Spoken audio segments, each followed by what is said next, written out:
All right, all right. I love Will Smith. When I was a kid, I couldn't wait to come back home from school so that I could watch an episode of Fresh Prince of Bel-Air. I idolized the man. He was so cool, so confident, so funny. He just had so much swagger. And you know, when I looked at Will Smith's career, he actually started as a rapper, then he became a TV star, and then he became arguably one of the biggest Hollywood stars in the world. And behind the scenes, he actually made the choice to become one of the biggest stars in the world. He set a vision. Now, it wasn't by luck or by accident, but he built his personal brand to be bankable. It was strategic, systematic, and calculated. Now, for me, a personal brand is more than just the product or the name. It's everything. It's the promise, it's the feel, it's the look, it's the experience. It is everything. And today, I would like to share with you how I built my own personal brand. And you saw it a little bit on the video.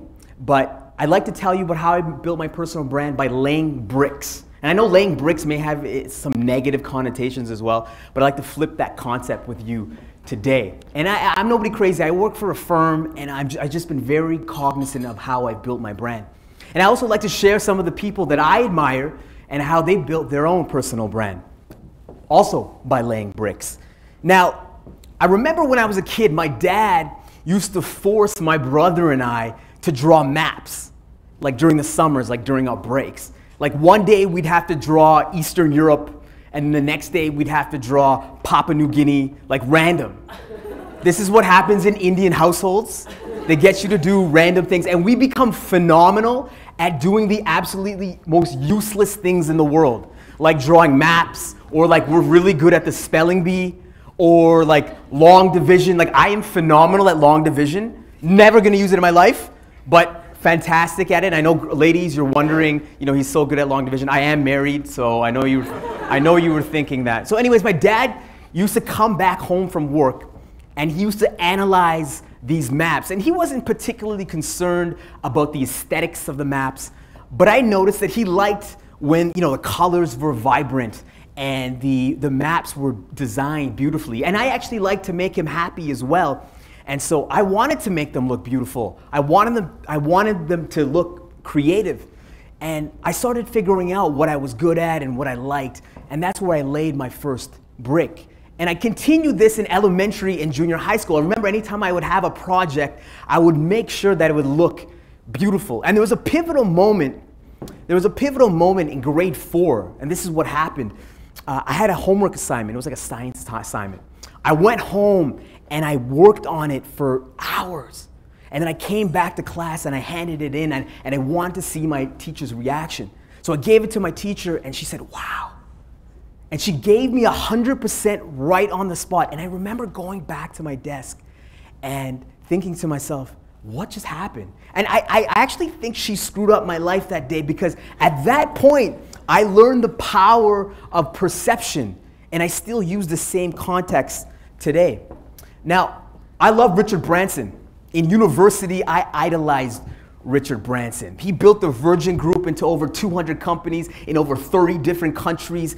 He was a high school dropout, and then he became a billionaire icon and legend. The Virgin brand is actually an extension of Richard Branson's personal brand, which is all about being bold and adventurous and fun.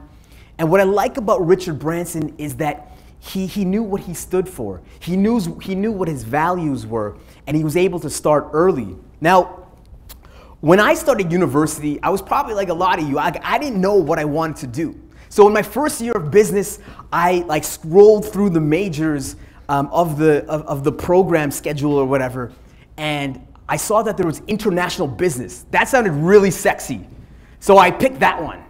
So I was an international business major in my first year. In my second year, I really wanted to get into co-op.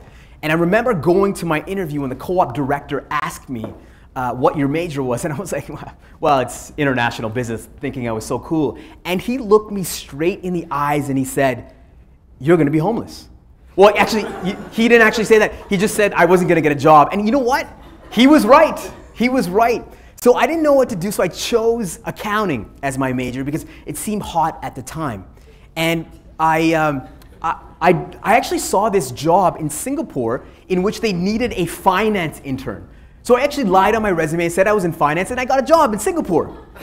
I worked for a company there called Singapore Press Holdings. They essentially had a monopoly over all the media in Singapore.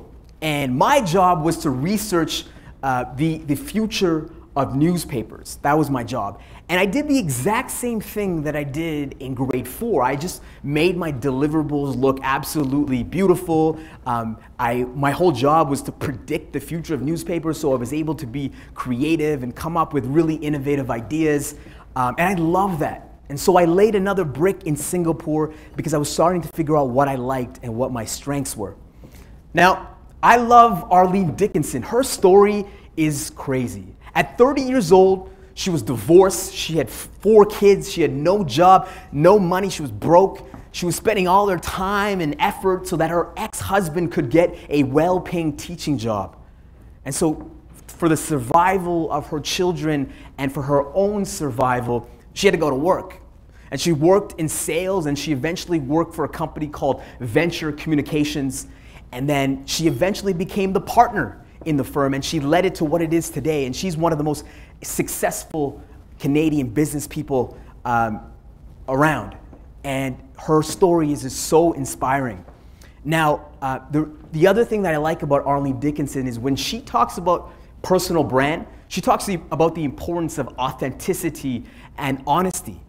And so she says, if you want to be successful in business or in your relationships, you have to be yourself. And that's something that you can take home. Now, when I came back from Singapore, I didn't really have the troubles that Arlene Dickinson had. My thing was around, should I go into accounting or should I do marketing? And I was trying to think, where would I be creative? Where would I be innovative? Where can I land my next brick? And I decided accounting, which is weird, right, when you think about it. But what I wanted to do is set a foundation for all these bricks. I wanted the glue, I wanted the mortar, so all these bricks would align. And getting a CA, which is one of the most prestigious designations in the world, would give me that opportunity. And it's one of the best decisions I've ever made. So my wife and I recently visited Europe, and I became obsessed with Michelangelo's rise to prominence. So I love Michelangelo. What I like about Michelangelo, he was a painter, a sculptor, a poet. He did a whole bunch of different things, and he had a remarkable career during the Italian Renaissance. And he was recognized in his own time for his creative genius. He was like the Kanye West of his time, or he was probably a little bit better than Kanye West, but he was remarkable. And what I liked about him is that he hustled. He had grit, and he had this ability to take on the most difficult of challenges. 2 sculptors had actually tried to build the David, and they failed. So Michelangelo actually took it over, and he turned this 17-foot marble into one of the most prized possessions in Florence and in the world, and that's the David on the left. And he also built another miracle, which is the ceiling of the Sistine Chapel. What I like about Michelangelo as well is that his creative genius was based on his masterpieces, because actually in his real life he was kind of a dick. He was kind of like Kanye West. He wasn't a great leader, but what he was he was brilliant at making masterpieces, and he was able to get more commissions because of that. And that's what a personal brand does. It gives you more opportunities. Now, when I was finished my CA, I was trying to think, where would I go next? I was thinking about marketing, I was thinking about doing something creative, and also at my firm we had management consulting, but I always thought that you needed an MBA to get into management consulting. So I was really debating what I would do, and I thought, you know what? I'm just gonna go in front of my managing partner of consulting, I'm gonna go in his office, and I'm gonna tell him that I wanna be in consulting. So that's exactly what I did. I walked into his office, and I said, hello, my name is Shawn Kanungo, and I'm going to give you 5 reasons why I should be in management consulting. And I listed the 5, and I sounded really smart, and he said, slow down, buddy. Why don't you talk to other people about what management consulting is, and then come back to me and let me know if you still want to do it. And that's exactly what I did. So I talked to literally everyone in the management consulting group. I ran around the city, I had coffees with everyone, And the last guy that I met, he was the gatekeeper, and he was the one who let me in, and he's one of my mentors today. His name is Kwok, and I really appreciate what he did. And I wouldn't have met him unless I was persistent. And this whole experience taught me that if you don't go after what you want, then you will never get it. You have to be persistent. No one will tap you on your shoulder and tell you that you're great. And the person that said that line is one of my favorite people, is Howard Stern. I love Howard Stern. He is one of the greatest radio personalities, broadcasters in the world. He has a show on SiriusXM. It's called The Howard Stern Show, and he's revolutionized radio. Now, the reason why I love Howard Stern is because, yeah, he can be crude, but he's a phenomenal interviewer, and his brand is crystal clear. He is bold, unapologetic, and relentless. He got fired from radio station to radio station. He went bounced from city to city based on the content that he was producing and who he was, because they thought he was too bold. And program directors were on his case the whole time because they thought he was too bold. And the FCC fined him millions of dollars because they thought he was too bold. But he never wavered on his brand, and that's why he's a success today. Now, when I got into consulting, nobody knew who I was. In fact, if they made a movie about our management consulting group, I would literally be the extra in the back. I would be brown guy number 8. And there were 8 brown guys, so that would be very accurate. But nobody knew who I was. And so the other thing was that I was the only person in like 15 years to come from assurance into management consulting. And so they were really worried. In fact, I was actually pretty worried too. I didn't know what the hell I was going to do either. But what I did was I grinded. I put my head down and grinded. But anytime anybody had any sort of creative juice that they needed on a project or initiative, I always rose my hand. I rose my hand every time, whether it was working on the weekends or weeknights or putting in free work, because I wanted to push my brand into the creative realm. And guess what? People started to figure out what I could do. They started to find out who I was, and I was able to lay some bricks there as well. Now, I love Tim Ferriss. Now, if you don't know who Tim Ferriss is, he's an author, an entrepreneur, a blogger, a podcaster, an angel investor. And in 2007, he wrote the book, The 4-Hour Workweek, which is one of the most influential books of our generation. In fact, it's inspired and spawned so many entrepreneurs. I listened to this guy named Andrew Warner. He's got a podcast called Mixergy. He's interviewed about 1,000 successful entrepreneurs. And this book, The 4-Hour Workweek, is the most commonly used or dropped book in those interviews. Anyways, the reason why I love Tim Ferriss is because his brand is that he is a modern day superhero. He can pretty much do anything. Like, I'll give you an example. Within 6 months, he decided to take up Tango, and he made it to the Tango World Championships. He became a Chinese kickboxing champion. He's conquered his body, food, languages, business. He's written books like The 4-Hour Body and The 4-Hour Chef. And what he teaches you is that you don't have to spend 10,000 hours to be in the top 5% in the world. He says if you are disciplined and focused, you can do anything.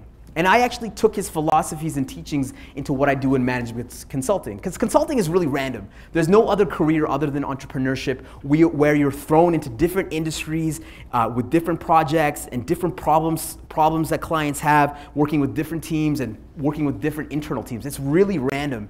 And it's difficult when you're working with a client who has over 40 years of experience in a specific industry. What are you going to go in and tell them? And I struggled with this concept until I learned the philosophies of Tim Ferriss, so I encourage you guys all to read that. Now, I struggle with this idea of focus as well.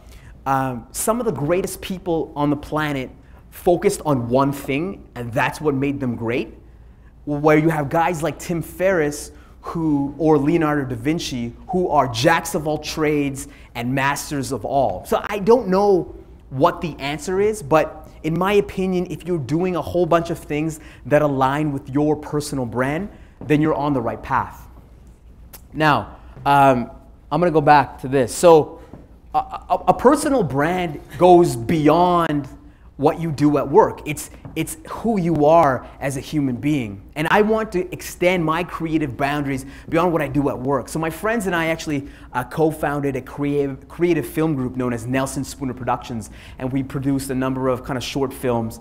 And it was such a great experience because not only did I learn the art of production and editing, but I also learned the art of storytelling, which is the essence of management consulting. And the other thing that I did was I dove into this world of digital technology, and my friend and I actually built mobile apps, and that was such an amazing experience for us because not only did we learn how to build, design, and test mobile applications, but we got exposed to a whole new network of innovators, entrepreneurs, and a whole new way of thinking.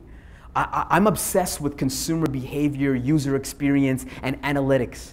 And guess what I do today for work at my firm? I get to help clients with user experience, consumer behavior, and analytics. So that is pretty cool, and that's why I love what I do. Now, I love Gandhi. Is that unlike Michaelangelo, who built his career based on his works, Gandhi actually lived his personal brand. His message was that he actually his life was actually the message, and he embodied the traits of simplicity and integrity, and he never compromised on his values, and that's what I like about him. And as you know, he went on a 21-day fast that would unite India and that would eventually lead to India's independence. Now, I wish I could build my brand like Gandhi, because not only was he able to empower people to follow him, not only was he able to empower people to act in a nonviolent way, but he was also able to empower leaders to lead their own communities. Now that is a powerful, powerful brand. And I'm continuing to build my career, but I hope that one day that I can also empower at least one person. I don't have to empower millions, but at least one. And that's the mark of a really powerful brand. So I'd like to review how you build a personal brand and how you lay bricks. The first is create a vision. So Will Smith set out a vision and he executed on it, and that's why he's so successful today. Identify your values and prioritize them. Richard Branson showed us that he is all about perseverance, courage, and ambition, and that's why he's also successful today. Be authentic. Arlene Dickinson shows us that to be successful in business and in your relationships, you have to be yourself. Cover bands don't change the world. Own your space. Michelangelo not only knew what his strengths were, he not only knew what he was unique at, but he crafted it and he perfected it and he became one of the greatest artists. Show consistency. So Howard Stern never wavered on his brand, and he became, that's why he's worth over $500 million and the greatest radio broadcaster in the world. Be focused and disciplined. So Tim Ferriss showed us that you don't have to spend 10,000 hours on something to be successful at it. And empower others. So once you've conquered all these 6 steps, empowering others is the last one. And it's not so much, building a personal brand is not about just learning your craft, but it's also teaching it and sharing it with others. And a strong brand is indicative of how many people you can actually get on your side, and Gandhi is a perfect example. And if I could add another one to myself, to this list as well, is maintain your online persona as well. We get a ton of resumes coming in. I also manage our recruiting efforts as well, and I literally Google every single person. I literally Google every single one, and I think I love when people have social media. I love when people have blogs or content, because it shows me that you're relevant, you're worldly, you have things to share, you're connected, you're engaged. So I love seeing that. Now lastly, I like to talk about my father. I love my father. He was a CMA and an MBA from the University of Saskatchewan, and his personal brand was that he was lovely, magnetic, and hardworking. And April 2008, he suddenly passed away, and I had to take over his accounting firm, which had over 200 clients. And it was a very difficult time for me because I was writing my CA exams and I was taking care of my family and I was working full time. And I ran his company for over five to 6 months and subsequently sold it. And I learned a hell of a lot through that experience. And what it also kind of taught me was about life. It taught me that life is short. My father-in-law actually passed away less than 2 weeks ago, and it kind of gets you thinking about things, about how will you be remembered? Like, how will you be remembered in 10, 20, 50, 200 years from now? When I pass, I would like for somebody to write in my obituary that Shawn Kanungo was a great father, a great husband, and a great friend, and he also contributed to human society in a couple different ways. And that's why you should love what you do and contribute to humanity as well. And I know sometimes it's tough. We often feel trapped by the walls of society, like its rules, its norms, its structures, and we're not often able to do what we want to do. We're told that we can only play in this box. And they're also told to chase our dreams, and when we run, we hit those walls of society, and we have to pay, those realities of actually paying our bills, paying our mortgages, and keeping up with our social life come into play. So I know it's tough, but ladies and gentlemen, I want to tell you that those walls will always be there. The walls of society will always be there. But we don't have to focus on the walls of society. We can build our own wall. By building our own wall, we run our own show. We can build it as high as we want it to be. And by building our own wall, we run our own legacy. And it's a beautiful thing when you're sitting atop the wall and you're sitting there with your loved ones and you're looking down at all your accomplishments. It's a beautiful thing, and I hope to get there one day as well. But a wall doesn't build itself. You need bricks. You need a lot of bricks. So start laying your bricks today. And when I go back to what my father asked me to do, to draw those maps, those hideous maps, he wasn't teaching me about geography. He was helping me lay my first bricks. Thank you.